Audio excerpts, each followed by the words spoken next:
Good evening to my children. Dear students, welcome to second part of the chapter The East and the West, the Era of Exchanges.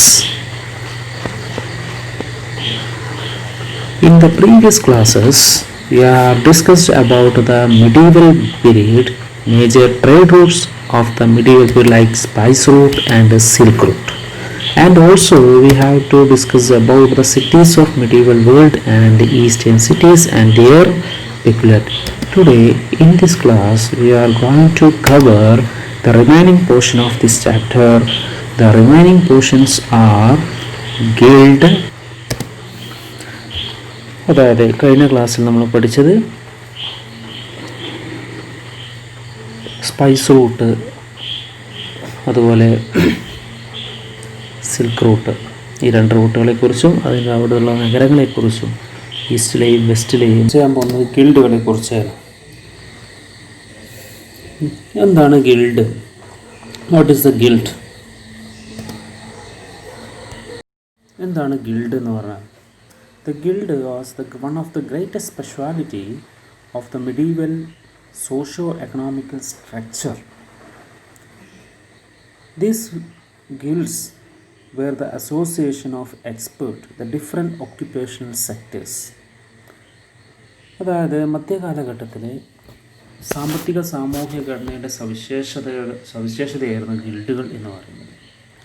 വിവിധ തൊഴിലുകൾ ചെയ്യുന്ന എക്സ്പേർട്സിൻ്റെ, അതായത് വിദഗ്ധരുടെ ഒരു സംഘമാണ് guild എന്ന് പറയുന്നത്. ഇപ്പോൾ എക്സാമ്പിൾ, ഇപ്പോൾ നമ്മുടെ നാട്ടിൽ ഉദാഹരണത്തിന് നമ്മുടെ നാട്ടിലൊരു വീട് പണി എടുക്കുന്നത് വിചാരിക്കുക. ആ വീട് പണി എടുക്കുന്നത് മുതൽ നമ്മുടെ വീട് പൂർത്തിയാകുന്നത് വരെ നമ്മൾ ഓരോ വർക്കിനും, ഓരോ പണിക്കും ഓരോ പ്രത്യേകം ആളെയാണ് ഏൽപ്പിക്കുക. മരപ്പണിക്ക് നമ്മൾ കാർപ്പൻറ്റേഴ്സിനെ അവരെ ഏൽപ്പിക്കും. അതേപോലെ കല്ല് വെക്കാൻ മേസൻസ് ഉണ്ടാവും, മേസന്മാരെ നമ്മൾ ഏൽപ്പിക്കും കല്ല് വെക്കുന്നതിന് വേണ്ടി. ടൈലിടുന്നതിന് ടൈൽസിൻ്റെ എക്സ്പേർട്ട്, അങ്ങനെ ഒരു വീട് പണിയാൻ വേണ്ടി വ്യത്യസ്തമായിട്ടുള്ള എക്സ്പേർട്സിനെ നമ്മൾ ഏൽപ്പിക്കാറുണ്ട്. ഈ ഇതേപോലുള്ള എക്സ്പേർട്സിൻ്റെ group of experts, the association of experts of different occupational groups, they were called guilds. അങ്ങനെയുള്ള എക്സ്പേർട്ടിൻ്റെ ഒരു കൂട്ടാണിത് ഗിൽഡുകൾ എന്ന് പറയുന്നത്. വിവിധ തൊഴിൽ മേഖലകളിലെ വിദഗ്ധരുടെ സംഘത്തെയാണ് ഗിൽഡ് എന്ന് പറയുന്നത്.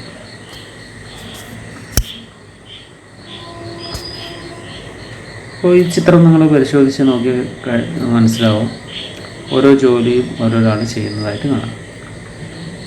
അന്നത്തെ കാലത്ത് രണ്ട് തരത്തിലുള്ള ഗിൽഡുകളാണ് ഉണ്ടായിരുന്നത്. There were two types of guild in the medieval period. One is merchant guilds and another one is crafty guild. There were two types of guild, merchant guild and crafty guild. അതായത് വ്യാപാര ഗിൽഡുകളും കരകൗശല ഗിൽഡും. Merchant guild എന്ന് പറയുന്നത് കച്ചവടവുമായി ബന്ധപ്പെട്ടുള്ള ഗിൽഡുകളാണ്. ഇപ്പോൾ നാട്ടിൻപുറത്ത് കച്ചവടം ചെയ്യുന്ന അവരെ ഒരു ഗ്രൂപ്പ് ഓഫ് ഗിൽഡാണ് ആരൊക്കെ. ഇത് മറ്റൊരു സ്ഥലങ്ങളിലേക്ക് പോയി കച്ചവടം ചെയ്യുന്നവരെ മറ്റൊരു ഗിൽഡ് എന്നാണ് പറയുന്നത്. അതായത് വേറൊരു തരത്തിലുള്ള ഗിൽഡ്, അവരൊരു കൂട്ടാണ്. അങ്ങനെയുള്ളൊരു group of experts, the association of experts of different occupational groups, occupation sector, that was called guild. There were two types of guild. One is merchant guild and another one is a crafty guild. Craft work, കരകൗശല വസ്തുക്കൾ ചെയ്യുന്നവരുടെ ഗിൽഡാണ്. ഇത് അന്നത്തെ ഒരു ഛായാചിത്രമാണ്, അന്നത്തെ കാലത്തെ ഗിൽഡുകളുടെ ഒരു ചിത്രമായിട്ട് കാണാം. അടുത്ത ഒരു പോയിന്റിലേക്കുള്ള what are the factors which lead the formation of guild? What were the factors lead the formation of guild? ഗിൽഡുകൾ രൂപം കൊള്ളാനുള്ള പ്രധാനപ്പെട്ട ഘടകങ്ങൾ എന്തൊക്കെയാണ്? ഇതേപോലുള്ള ഒരു ഒക്യുപ്പേഷണൽ ഗ്രൂപ്പ്സ് രൂപം കൊള്ളാൻ വേണ്ടി ഉള്ള കാരണങ്ങൾ എന്തൊക്കെയാണ്? അതാണ് നമ്മൾ പരിചയം. First point, the rapid increase of the trade. കച്ചവടങ്ങളുടെ വ്യാപനം. കച്ചവടങ്ങൾ വളർന്നതോടുകൂടി ഓരോരാളും ഓരോ പ്രത്യേകം ജോലികൾ ചെയ്യുന്നു. ഞാൻ നേരത്തെ പറഞ്ഞ പോലെ ഒരു വീട് പണിയുന്നതിന് കല്ല് വെക്കാൻ വേണ്ടിയിട്ട് ഒരു വിഭാഗം, മരപ്പണി എടുക്കാൻ വേണ്ടിയിട്ട് മറ്റൊരു ഗ്രൂപ്പ്, ടൈൽസ് ഇടാൻ വേണ്ടിയിട്ട് മറ്റൊരു ഗ്രൂപ്പ്, വാർക്കാൻ വേണ്ടിയിട്ടൊരു ഗ്രൂപ്പ്, അങ്ങനെ ഓരോ പ്രത്യേകം ഗ്രൂപ്പുകളായിട്ട് മാറുന്നു. അതിനുള്ള മെയിനായിട്ടുള്ള റീസൺ റാപ്പിഡ് ഇൻക്രീസ് ട്രേഡുകളുടെ വ്യാപാരത്തിൻ്റെ വർധനവാണ്. The formation of specific group occupational sectors. അങ്ങനെ ഓരോ വിഭാഗക്കാരും പ്രത്യേകം ജോലി അവരവർ എക്സ്പേർട്ടായിട്ടുള്ള കാര്യങ്ങൾ അവർ ആ ജോലി മാത്രം ചെയ്യുന്ന രീതിയിലേക്ക് പോകുന്നു. And another factors was the excessive taxation and exploitation. Excessive taxation and എക്സ്പ്ലോയിറ്റേഷനാണ് ഒന്ന് വർദ്ധിച്ചതും അതുപോലെ ഭരണാധികാരികൾ അവരെ ചൂഷണം ചെയ്യുന്നതുമായി ചൂഷണത്തിനെതിരെയുള്ള നിലകൊള്ളേണ്ട ഒരു ആവശ്യകത അതായിരുന്നു. Withstand the excessive taxation and exploitation and the sense of organisation were factors led to the formation of guilds.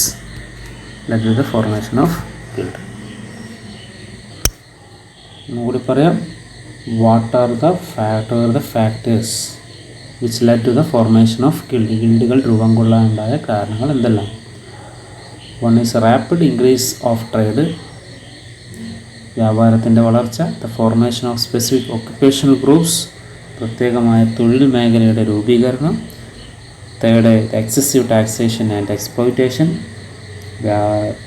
ടാക്സിൻ്റെ വർധനവ്, നികുതി വർധനവ്, അതിനോടനുബന്ധിച്ചുള്ള ചൂഷണം.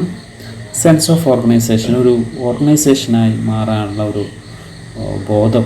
ഇതൊക്കെയാണ് അന്നത്തെ കാലത്ത് ഗിൽഡുകൾ രൂപം കൊള്ളാനുള്ള ഒരു സാഹചര്യം. മറ്റൊരു രീതിയിലേക്ക് ക്വസ്റ്റ്യൻ ചോദിക്കും, what were the circumstances lead to the formation of guild. Okay, note ചെയ്യുക. Second, the aims of the guild. എന്തിനാണ് ഗിൽഡുകൾ രൂപം കൊണ്ടത്? അതിൻ്റെ ലക്ഷ്യങ്ങൾ എന്തൊക്കെയാണ്? അതിൻ്റെ പ്രധാനപ്പെട്ട എയിംസ് എന്തൊക്കെയാണ്? What were the aims of ഗിൽഡുകളുടെ aims. First point, foster the mutual help and corporation. പരസ്പര സഹായങ്ങൾക്ക് വേണ്ടിയിട്ടാണ്. പരസ്പരം അങ്ങോട്ടും ഇങ്ങോട്ടും ഹെൽപ്പ് ചെയ്യുക. മ്യൂച്വൽ ഹെൽപ്പ് ആൻഡ് കോർപ്പറേഷൻ, പരസ്പരം സഹായിച്ച് അങ്ങോട്ടും ഇങ്ങോട്ടും സഹായിക്കുക എന്നുള്ളൊരു ലക്ഷ്യമായിരുന്നു അവിടെ. പരസ്പര സഹകരണം ഉണ്ടാക്കുക. Second, maintain the monopoly of market. മാർക്കറ്റുകളുടെ കമ്പോളത്തിൻ്റെ കുത്തക നിലനിർത്തുക എന്നുള്ളതാണ് second point. Third, attainment of economic stability. Attainment of economic stability ഉണ്ടാക്കുക, അതായത് സാമ്പത്തിക സ്ഥിരത കൈവരിക്കുക. ഇതാണ് ഇതിൻ്റെ aims. What were the aims of guild? Question, what were the aims of guild? ഇപ്പോൾ ഇവിടെ രണ്ട് ക്വസ്റ്റ്യനാണ് നമ്മളിപ്പോൾ ഡിസ്കസ് ചെയ്തത്. First one, what were the factors which lead to the formation of guild. Second question, what were the aims of the guild? There are two intercity leagues. There are two types of leagues. Intercity leagues were formed linking the cities, the progress of trade. Intercity league and Hanseatic league. That's the examples of the different types of guild. ഗിൽഡുകൾക്ക് ഒരു examples ആണ് intercity ലീഗും Hanseatic ലീഗും. Intercity league എന്ന് പറയുന്നത് linking the cities the progress of trade. രണ്ട് സിറ്റികൾ തമ്മിൽ connect ചെയ്യാൻ വേണ്ടി, വ്യാപാരത്തിൻ്റെ വളർച്ചയ്ക്ക് വേണ്ടി രണ്ട് സിറ്റികൾ തമ്മിൽ കേന്ദ്രീകരിച്ച് ബന്ധപ്പെട്ടുള്ള ലീഗുകളെയാണ് ഇൻ്റർസിറ്റി ലീഗ് എന്ന് പറയുന്നത്. നഗരാന്തര ലീഗുകൾ എന്നാണ് പറയുക. വ്യാപാര വളർച്ച ലക്ഷ്യമാക്കി പട്ടണങ്ങളെ പരസ്പരം കണക്ട് ചെയ്യുന്നുകൊണ്ടുള്ള ലീഗാണ് ഇൻ്റർസിറ്റി ലീഗ് എന്ന് പറയുന്നത്. Hanseatic league, the examples of which regulate the trade activities many cities in Europe. യൂറോപ്പിലെ എല്ലാ വിവിധ നഗരങ്ങളെ അവിടെയുള്ള ട്രേഡിനെ നിയന്ത്രിക്കുന്നതിന് വേണ്ടി മൊത്തം ട്രേഡിനെ നിയന്ത്രിക്കുന്നതിന് വേണ്ടിയിട്ടുള്ള ലീഗാണ് ഹാൻസിയാറ്റിക് ലീഗ്. അപ്പോൾ one of the examples of trade league. Examples, one is Intercity Guild and Hanseatic Guild. Clear? The Craft Guild were association of different artisan and craftsmen in the medieval period. മർച്ചൻസിന് മാത്രമല്ല ഗിൽഡുകൾ ഉണ്ടായിരുന്നത്, കരകൗശല വസ്തുക്കൾ നിർമ്മിക്കുന്നവർക്കും സാധനങ്ങൾ ഉണ്ടാക്കുന്ന manufacturing job ചെയ്യുന്നവർക്കൊക്കെ അവരുടേതായ separate leagues ഉണ്ടായിരുന്നു, separate ഗിൽഡുകൾ ഉണ്ടായിരുന്നു. ആ ഗിൽഡുകളെയാണ് ക്രാഫ്റ്റ് ഗിൽഡ് എന്ന് പറയുന്നത്. എല്ലാവർക്കും, അതായത് artisans, carpenters, blacksmith, goldsmith, ഇങ്ങനെയുള്ളവർക്കൊക്കെ അവരുടേതായ സെപ്പറേറ്റ് ഗിൽഡുകൾ അവിടെ ഉണ്ടായിരുന്നു. Okay, every occupation group like leather works, carpenters, blacksmith had a separate guild. Next, what were the circumstances to decline of a guild system? Guild system തകരാനുണ്ടായ കാരണങ്ങളെക്കുറിച്ചാണ് ഇനി പറയുന്നത്. Decline of guild system. There were 3 points. First one is industrialization, വ്യവസായവൽക്കരണം. Growth of science and technology and developments. ഇതൊക്കെയാണ് guild systems തകരാനുണ്ടായിട്ടുള്ള കാരണം. What were the reasons for the decline of the guild system? Guild system തകരാനുണ്ടായ reasons എന്തെല്ലാം? Industrialization, growth of science and technology. Next, analyze the influence of the guild on the medieval European trade. European ട്രേഡിനെ. അടുത്ത question, what were the responsibilities of the guild?